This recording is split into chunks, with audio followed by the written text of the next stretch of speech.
Good morning, students. Today I will start civic portions of your book. There you can see first chapter is the Union Parliament.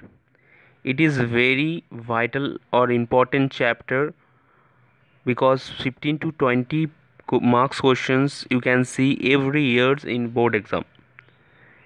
One structured question of 10 marks and also the some 1 marks questions you can see there. As you already have read about the structure of Indian government in class 8 and 9, so I will not discuss topic wise again. Depend on the questions, I will try to make your concept clear, and I hope you also understand the chapter easily. Here you can see the first question: what is Union Legislative or Union Parliament? As the chapter name is Union Parliament, so we have to know what is Union Parliament. The body of people's representative which forms the laws of a democratic country is called Union Legislative or Union Parliament. Also, we can say the law making body at the center government is called Union Parliament. Government, the parliament acts as a law making organ of the government. The term parliament may be defined as a representative body whose permission is continuously required to make or alter the country's law. The parliament also has the power to control the executive. The Union Council of Ministers, its control over the national budget is a recognized principle of democratic government. Next question: what does the Union Legislative comprise of? The Union Parliament comprise of the President, the upper house of the Parliament meaning the Rajya Sabha, Council of State, and the lower house meaning the Lok Sabha, means the House of People. Next question: name the two houses of the Union Legislative or India has a bicameral legislature. Justify it.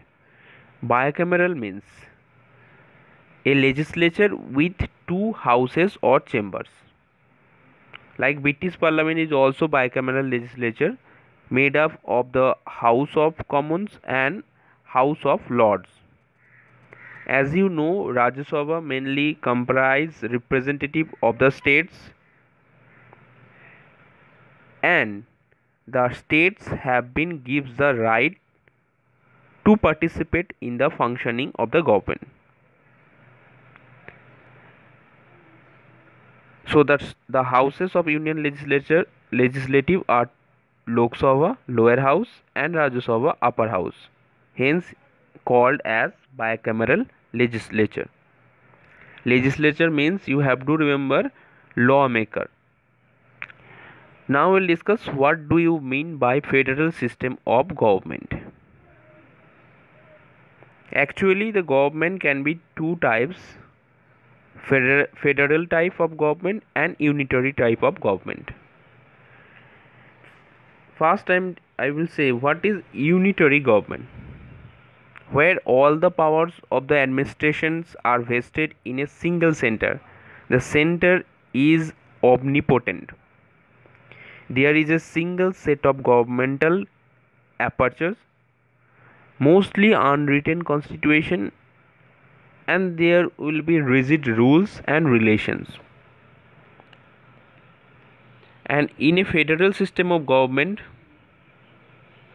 you can see the dual set of government like center and state government. Here you can see center government and state government.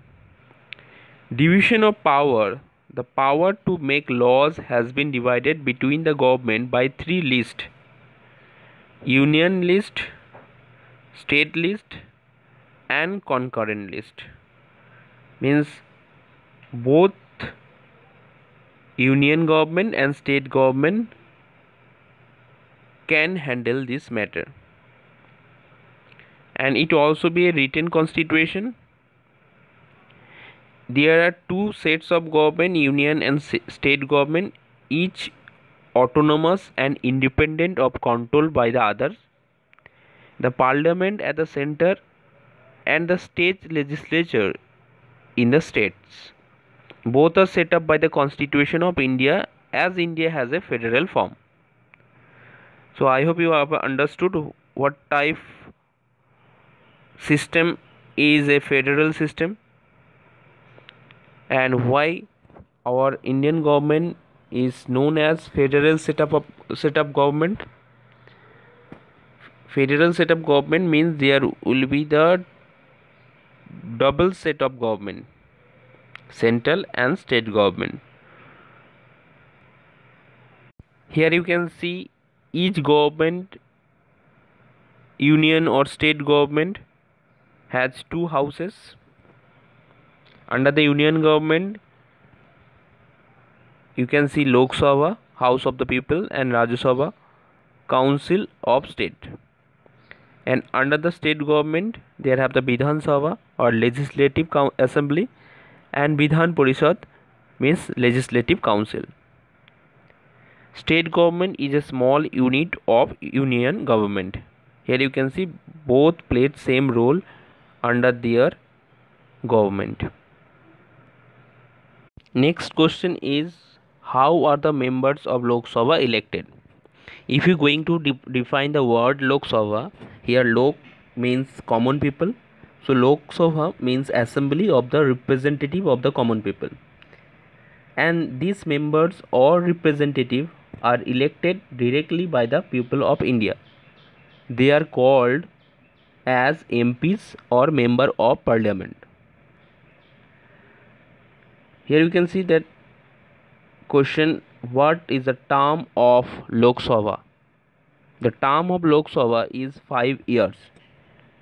Means the elected representative of common people can stay only for 5 years to work for common people. Before 5 years, it can be dissolved by the president, but without permission of Prime Minister is not possible to dissolve the Lok Sabha. Next question, question number 7. When and for how long can be the term of Lok Sabha be extended? The term of Lok Sabha can be extended during the proclamation of a national emergency. It can be extended for a period of 1 year at a time. Once the national emergency is lifted, new Lok Sabha must be elected within 6 months.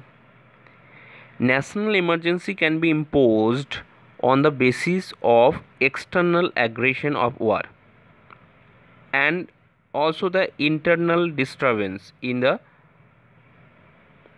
whole of India or a part of its territory under the article number 352. So national emergency can be imposed under the article number 352 if is there any external aggression or maybe any internal disturbance. In 1962 during Indo-China War, in 1971 during Indo-Pakistan War, and also in 1975 internal disturbance, national emergency was declared in our country. Actually, there have total 3 types of emergency. National emergency under the article number 352, state emergency only for the breaking down of constitutional machinery under the article number 356, and financial emergency under the article number 360. So once I repeat it, actually there have the total 3 type of the emergency: national emergency under the article number 352, state emergency under the article number 356, and financial emergency under the article number 360. Next question is, what is the composition of Lok Sabha? The maximum strength of the Lok Sabha is 552. Out of these, 530 members will represent the state, 20 members will represent the union territories, and 2 Anglo-Indian members are nominated by the President to the Lok Sabha. The allotment of the members to the various states is made roughly on the basis of population. Like the Uttar Pradesh sends 80 members, Maharashtra there have 48 members, and in our West Bengal there have 42 members. Question number 9. What is the qualification required to be member of Lok Sabha? He should be an Indian citizen. If you want to be a Lok Sabha member, so you should be an Indian citizen. He or she should be at least 25 years of age. He should not hold any office of profit under the government of India. Number 4. He should have his name in the electoral rolls. Any part of our country. Means you should be a voter of your country. You can belong from any state or any district of your country. Next, he or should be of sound mind. Means he cannot be a handicapped person. He should not be an proclaimed criminal. Any criminal cases will not be imposed on him, and he should not be in debate.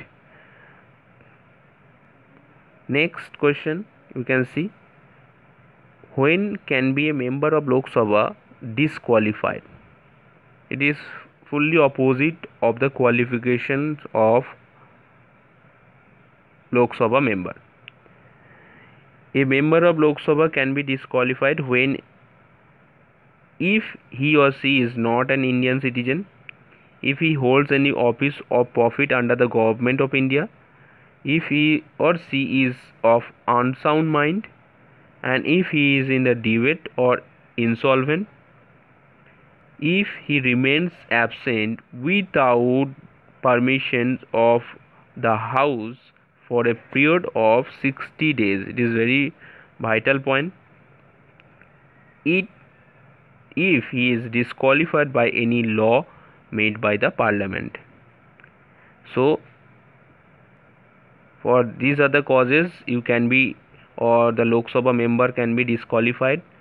If you become the member of Lok Sabha member, so you can also be disqualified for these other causes. Okay, so student, today I have discussed about the 10 questions. Next day I will discuss another more 10 questions. So I hope you have clearly understood, and also I have discussed external things which are related with these questions for today. Thank you.